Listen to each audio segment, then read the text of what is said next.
আগত গভীর রাতে সাতপন্থী সন্ত্রাসী গোষ্ঠী কর্তৃক টঙ্গীর ময়দানে সন্ত্রাসী হামলার মাধ্যমে চারজন নিরীহ সুরাই নিজামের সাথীর হত্যাকাণ্ডের বিষয়ে দ্রুত চার্জশিট দাখিল, জড়িতদের অবিলম্বে গ্রেফতার, দ্রুত ন্যায় বিচার নিশ্চিত করা সহ প্রাসঙ্গিক ন্যায্য দাবিতে আজকের এই সংবাদ সম্মেলন শুরু করছি।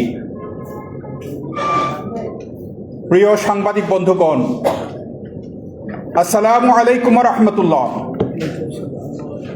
মহান প্রভু আল্লাহ তাআলা পবিত্র কোরআন মজিদে ইরশাদ করেছেন, তোমরা সৎকর্ম ও তাকওয়ার অর্থাৎ আল্লাহ তাআলার ভয়ের ক্ষেত্রে একে অপরকে সহযোগিতা করো এবং গুনাহ ও জুলুমের কাজে পরস্পর সহযোগিতা করো না।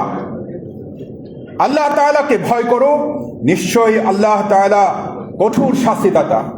সূরা মাইদা আয়াত 2। আপনারা সকলেই অবগত আছেন যে দাওয়াত ও তাবলীগের নিরীহ সুন্দর ও শান্তিপূর্ণ দ্বীনি মেহনতটি ভারতের একজন বিতর্কিত ব্যক্তি মাওলানা সাদ সাহেবের বিতর্কিত ভূমিকার কারণে সুদীর্ঘ 10 বছরের অধিক সময় ধরে সমস্যায় জর্জরিত, সংকটে নিপতিত। তিনি তার বিভিন্ন বক্তব্যে বিশ্বনবী হযরত মুহাম্মদ সাল্লাল্লাহু আলাইহি ওয়াসাল্লামের শানে, হযরত মুসা আলাইহিস সালামের শানে, হযরত ইউসুফ আলাইহিস সালাম, হযরত সুলাইমান আলাইহিস সালাম সহ নবী আলাইহিমুস সালামের শানে বেয়াদবিমূলক বক্তব্য প্রচার করছেন এবং কোরআন ও হাদিস শরীফের মন গড়া অপব্যাখ্যার মাধ্যমে শরীয়তের বিভিন্ন বিষয়ে চিন্তাগত বিপদগামিতায় অর্থাৎ প্রকাশ্য পথভ্রষ্টতায় নিপতিত হয়েছেন। ফলে তাকে অনুসরণ করা, আমির মানা, তার অনুসারীদেরকে দাওয়াত ও তাবলীগের নামে ভ্রষ্ট ও ভ্রান্ত আকীদা প্রচার করতে দেওয়া, সে কার্যক্রমকে আশ্রয় ও প্রশ্রয় দেওয়া, তাদেরকে কোনোভাবে সহযোগিতা করা ইসলামের দৃষ্টিতে বৈধ নয় মর্মে বিশ্বের সর্বশ্রেষ্ঠ ইসলামী আলেমের কেন্দ্রপীঠ দারুল উলুম দেওবন্দ এবং বাংলাদেশের শীর্ষস্থানীয় আকাবির উলামায়ে কেরাম সুস্পষ্ট ফতোয়া প্রদান করেছেন। এই মর্মে আপনাদের সন্নিবন্ধ দৃষ্টি আকর্ষণ করছি সম্প্রতি মার্চ 2025 ইংরেজি সালে প্রকাশিত মাওলানা সাদ সাহেব ও তার অনুসারীদের বিষয়ে আকাবির উলামায়ে বাংলাদেশের ফতোয়া আহলে হক প্রকাশনী বাংলাদেশ কর্তৃক এই কিতাবটি সম্প্রতি প্রকাশিত হয়েছে। ওই কিতাবে সুস্পষ্টভাবে এই ফতোয়া বিবৃত আছে। আপনারা মেহেরবানি করে এই কিতাবটি সংগ্রহ করবেন এবং এই কিতাবের মধ্যে মাওলানা সাদ সাহেবের ভ্রষ্টতা এবং তার ভ্রান্তিগুলো সুস্পষ্টভাবে বিবৃত আছে।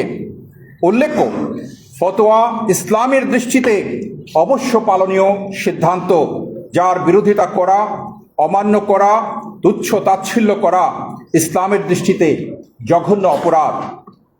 উক্ত বিতর্কিত মাওলানা সাদ সাহেবের আদর্শীয় অন্ধ অনুসরণকারীরা 2018 সালের 1 ডিসেম্বর প্রকাশ্য দিনের আলোতে টঙ্গী ময়দানে সন্ত্রাসী হামলার মাধ্যমে একজনকে হত্যা করে এবং হাজার হাজার নিরীহ দাওয়াত তাবলীগের আলেমী শুরার সাথী ও টঙ্গী ময়দানস্থিত মাদ্রাসা সহ বিভিন্ন মাদ্রাসার ছাত্রদের আহত করে। এই বিষয়ে আপনারা সর্বজ্ঞাত আছেন। এর মাধ্যমে তারা দেশের শান্তিপূর্ণ ইসলাম প্রচারের ইতিহাসে এক কলঙ্কজনক অধ্যায়, তারা নিজেদেরকে একটি সন্ত্রাসী গ্রুপ রূপে চিহ্নিত করতে সমর্থ হয়। প্রিয় বিদগ্ধ সাংবাদিক ভাইরা, সার্বিক বিষয়াদি বিবেচনান্তে বর্তমান অন্তর্বর্তীকালীন সরকারের সর্বোচ্চ প্রশাসন অত্যন্ত সুচিন্তিতভাবেই বিগত 4 ও 7 নভেম্বর 2024 ইংরেজি তারিখে ঐকমত্য সিদ্ধান্ত গ্রহণ করেন যে 2025 সালের জানুয়ারি-ফেব্রুয়ারিতে অনুষ্ঠিতব্য বিশ্ব ইজতেমার জন্য মাঠের প্রস্তুতিমূলক দায়িত্ব পালন করবেন দাওয়াত ও তাবলীগের আলেমী শুরার অনুসারীগণ। অতঃপর তারা অর্থাৎ দাওয়াত তাবলীগের আলমী শূরার অনুসারীগণ প্রথম পর্বের ইজতেমা শেষ করে ৪ ফেব্রুয়ারি ২০২৫ তারিখে বিকাল ৩টায় ইজতেমার ময়দান স্বরাষ্ট্র মন্ত্রণালয়ের গঠিত ঢাকা বিভাগীয় কমিশনারের নেতৃত্বে ইজতেমা মাঠ প্রস্তুত কমিটির হাতে ইজতেমা মাঠ হস্তান্তর করবেন। সাতপন্থীরা ওই দিন বিকেলেই ৪ ঘটিকায় উক্ত ঢাকা বিভাগীয় কমিশনারের নেতৃত্বে ইজতেমা মাঠ প্রস্তুতি কমিটির নিকট হতেই ইজতেমার ময়দানের দখল বুঝে নেবেন এবং তাদের ইজতেমা শেষে ১১ ফেব্রুয়ারি ২০২৫ তারিখ দুপুরে একই কমিটির নিকট মাঠের দখল বুঝিয়ে দিবেন। কিন্তু সন্ত্রাসী সাদ বাহিনী সরকারি উক্ত সর্বসম্মত সিদ্ধান্তকে বৃদ্ধাঙ্গুলি দেখিয়ে উক্ত সিদ্ধান্তের সম্পূর্ণ বিপরীতে অবস্থান নিয়ে টঙ্গী ইজতেমা ময়দানে ২০ থেকে ২৪ ডিসেম্বর ২০২৪ তারিখে সাতপন্থীদের তিন চিল্লার সাথীদের জোর অনুষ্ঠিত হবে মর্মে মিথ্যা ঘোষণা দিয়ে অনলাইন ও অফলাইন প্রচারের মাধ্যমে তোরাক নদীর পশ্চিম পাড়ে অবস্থিত বেলাল মসজিদে হাজার হাজার সাতপন্থী দেশীয় অস্ত্র সহ সমবেত করে অত্যন্ত সুপরিকল্পিতভাবে ২০২৪ সালের ১৭ ডিসেম্বর দিবাগত রাতে ১ ডিসেম্বর ২০১৮ সালের একই কায়দায় টঙ্গীর ইজতেমা ময়দানে ঘুমন্ত ও তাহাজ্জুদ নামাজরত সুরে নাজামের সাথী ওলামায়ে মাশায়েখ ও ছাত্রদের উপর নৃশংস বর্বরোচিত হামলা চালায় এবং ৪ জনকে হত্যা করে শত শত সাথীদেরকে মারাত্মকভাবে আহত করে তাদের মধ্যে অনেকেই চিরতরে পঙ্গুত্ব বরণ করে নিয়েছেন। অত্যন্ত দুঃখ ও পরিতাপের সাথে জানাচ্ছি যে উক্ত বর্বর পাশবিক হত্যাকাণ্ড ঘটানোর সুদীর্ঘ ৯ মাস গত হলেও আজ অবধি এত বড় একটি প্রকাশ্য হত্যা মামলার চার্জশিট দাখিল হয়নি। এজাহারভুক্ত ২৯ জন খুনের আসামিরা প্রকাশ্য দিবালোকে বুক গুছিয়ে ঘোরাফেরা করছে এবং ফেসবুক সহ বিভিন্ন মাল্টিমিডিয়াতে প্রকাশ্যে তাদের বিরুদ্ধে চার্জশিট হবে না মর্মে ঘোষণা দিচ্ছে।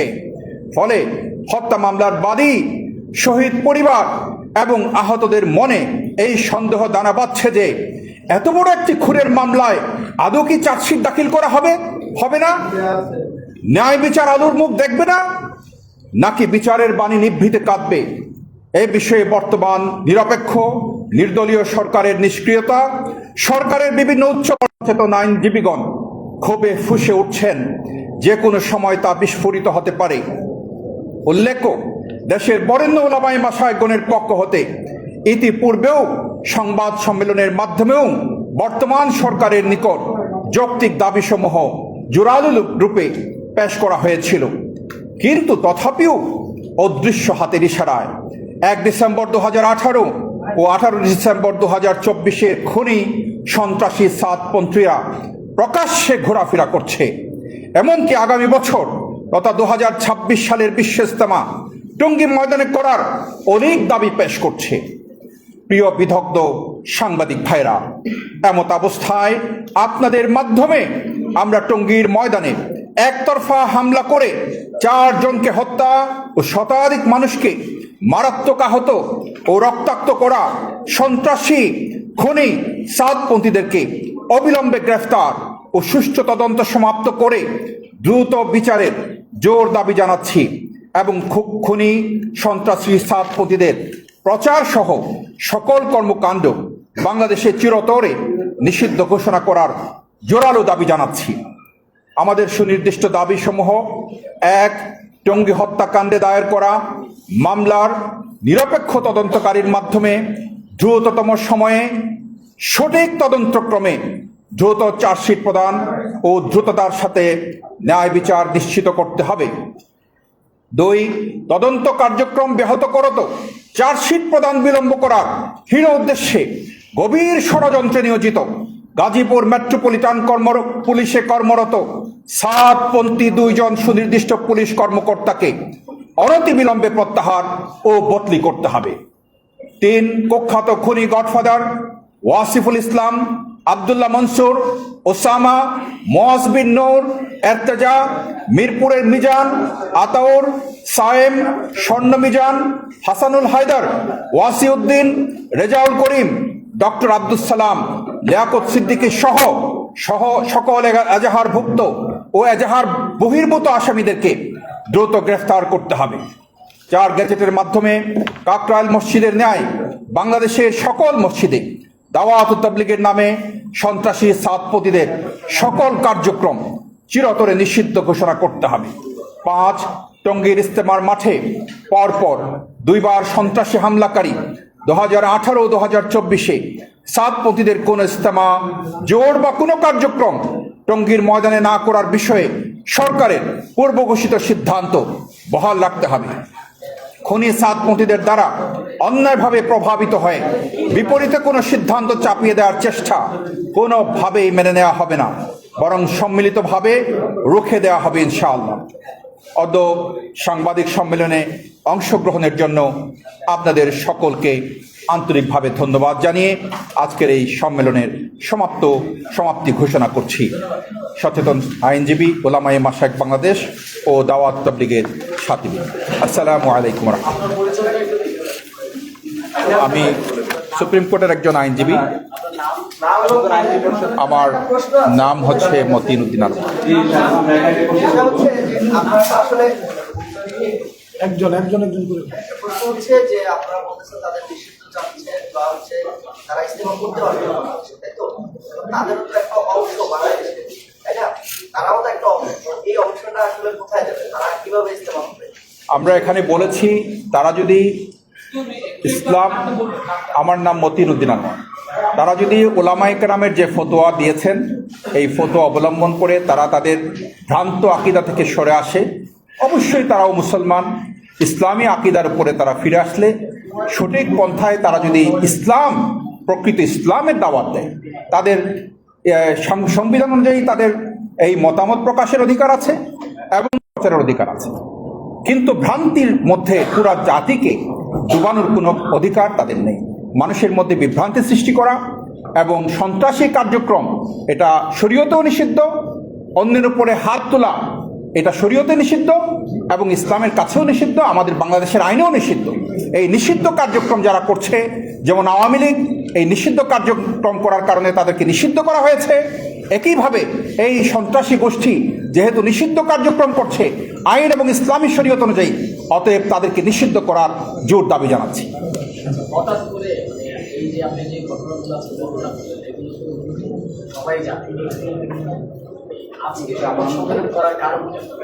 আজকে দীর্ঘ 9 মাস হয়ে গেছে, আমরা এখানে বিবরণ দিয়েছি, দীর্ঘ 9 মাস হয়ে যাচ্ছে এত বড় একটা সন্ত্রাসী কার্যক্রম। বিভিন্ন মেট্রোপলিটন পুলিশ কমিশনের কয়েকজন কর্মকর্তা দেখা যাচ্ছে যে এটাকে ম্যানিপুলেট করার চেষ্টা করছে, চার্জশিট দাখিলে বিলম্বিত করার চেষ্টা করছে।